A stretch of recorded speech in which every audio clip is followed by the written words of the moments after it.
This is the new BMW Ix-M60, and it's a little bit like boxer Anthony Joshua because it's one of the heaviest of the heavyweights, yet it packs a mighty, mighty punch. And in this video, we're going to see exactly how much punch it packs. So I'm going to launch it from 0 to 60 miles an hour and time it over the standing quarter mile. How fast will it be? Also in this video, I'm going to talk you around the exterior and interior upgrades BMW has made to this car over the standard iX to give it the M treatment. I'm Matt Watson, and you're watching Car Wow. Buy, sell, Car Wow. Let's start off this video with the design upgrades that BMW hasn't really been bothered to do with this car over the standard iX. All that you get that's different is this badge here, and then this badge has like the bronze and black. You don't get that on the standard iX at all. They're moving down the side, you get an M badge there. Otherwise, everything you see on this car you can have on a normal iX if you specify M Sport. For instance, these 22-inch alloy wheels, you get them standard here, but you have to pay extra for them on the normal car, but you can get them. The blue brake calipers for the sporty M Sport brakes, they're standard here, but you can select them on the normal iX. Likewise with the front bumper, which is a bit more aggressive, shall we say, with this lower front splitter, you can have that when you specify M Sport on the normal iX. Oh, and you can get laser lights if you pay £2,000 extra on the normal iX. Here on the M60, they are standard. So really, you can make any iX look pretty much the same as this car, apart from those badges. Price, that's £117,000, which is quite a bit more than an iX40 M Sport, which pretty much looks the same. Here on the inside, it's a similar story to the outside. So the only upgrades that you get that you can't get on the normal iX, this little M colours on the speed and rev counter. Oh, and you also get some new driving modes, expressive and relax. Other than that though, it's basically stuff that you can get on the normal iX as an upgrade. So as standard on this, you don't have to pay extra for it. You get the lovely bluish leather. You get the goldy accents, which are nice. You also get the crystliness here and here, which I like as well, though it's a little bit jazzy.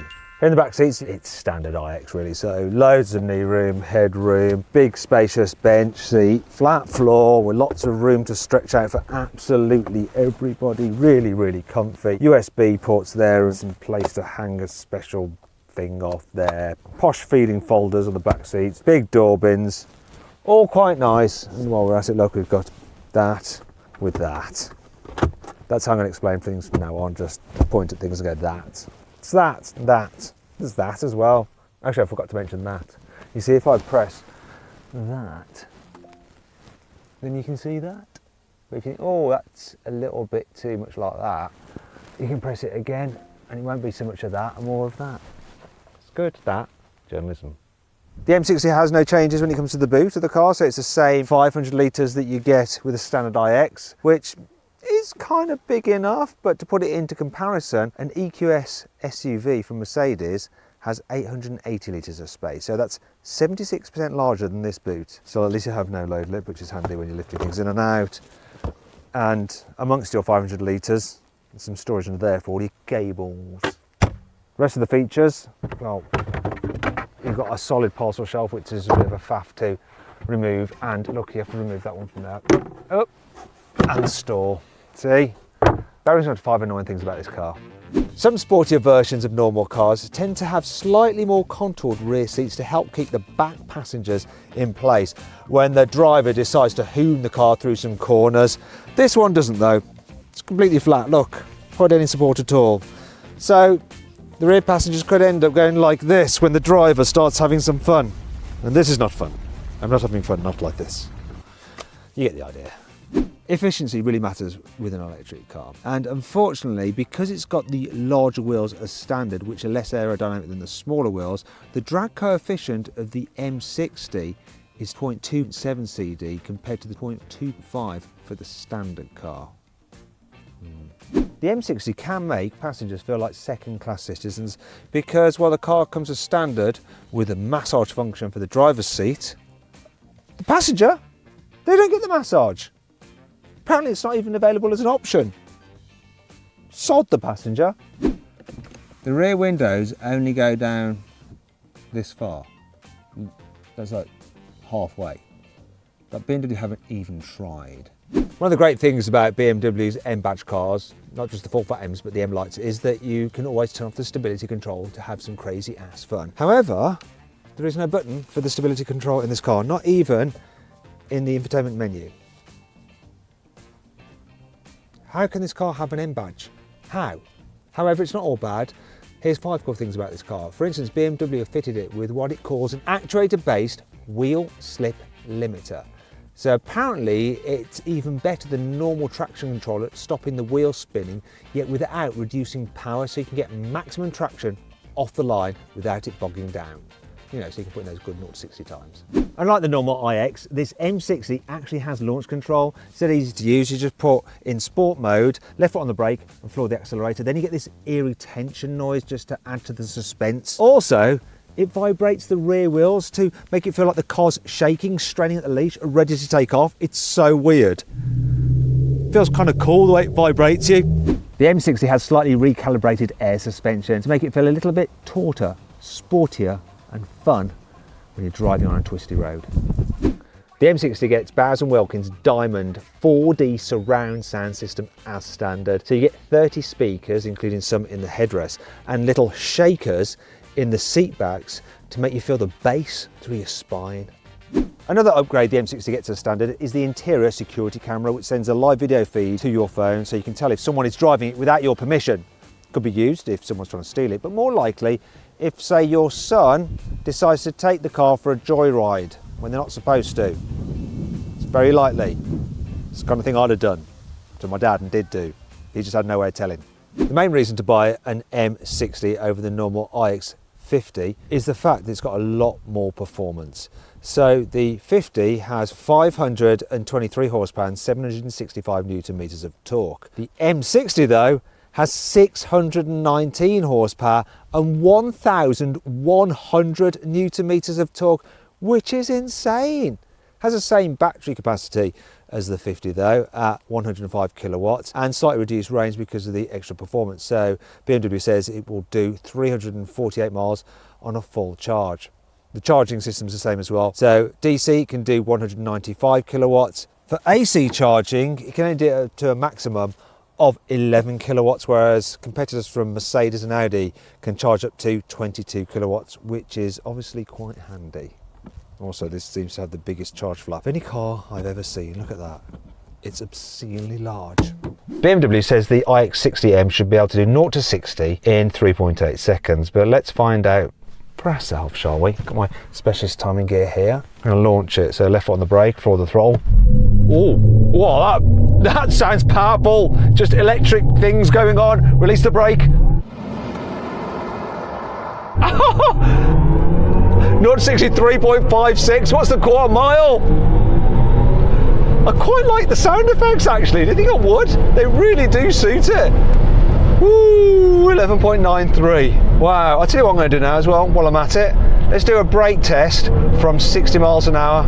There, ready, 3, 2, 1.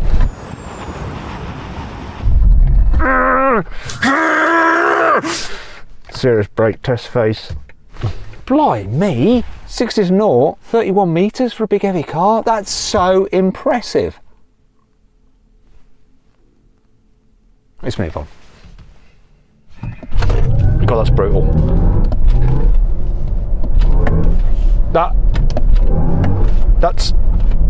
That's dangerous. I mean, you could actually hurt someone with the way this thing picks up. Like, if you have a passenger, that would absolutely shock them and you could give them like reverse whiplash. No, that's actually normal whiplash. I don't know what I'm talking about. See, it's already affecting my brain. Look, I'll show you with this. It's the classic Matt Watson dangling mic test to show you acceleration. You ready? Watch this, watch this. So just tooling along. Ow. Yeah, look at that. I mean, that is just completely insane. I'm not sure I felt anything that brutal before. Not even a Tesla. Just the throttle response when you first go. Ready? 3, 2, 1. Ow. I mean, look at it. This thing is crazy. Actually, let's see if this pony does have a few more tricks up its sleeve, the wheel archy, whatever, hoof, I don't know. I'm gonna drive it on a twisty road. Still in sports mode, so that's keeping the suspension firm. It's not that firm though. Hopefully it shouldn't lean too much in the bends. Hey, goes around all right. Surprisingly so, actually. Whoa! Wow! It's all right, you know.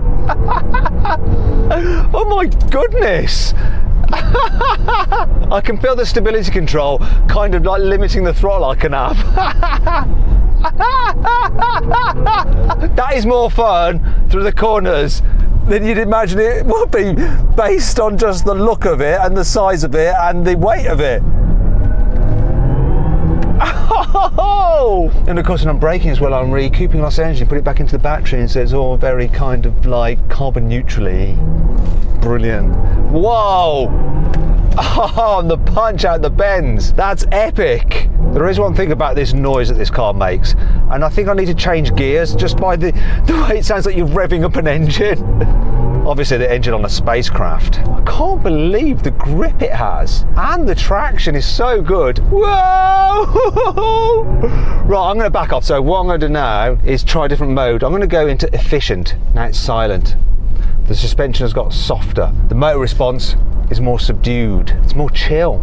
Yeah, the car's leaning a bit more in the bends. Let's try a different mode. So let's go for expressive. What's that going to do? What the heck was that noise? What noise is that?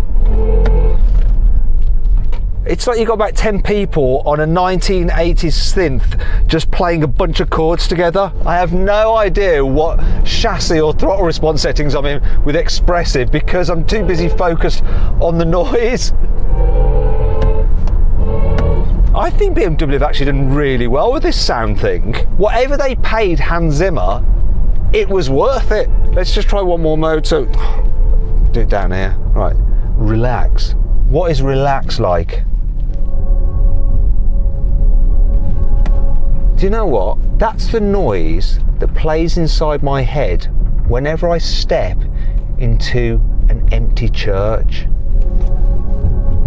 Slightly spiritual. So this is probably the most I've ever talked about the noise a car makes, even including all internal combustion engine cars. What is going on with the world?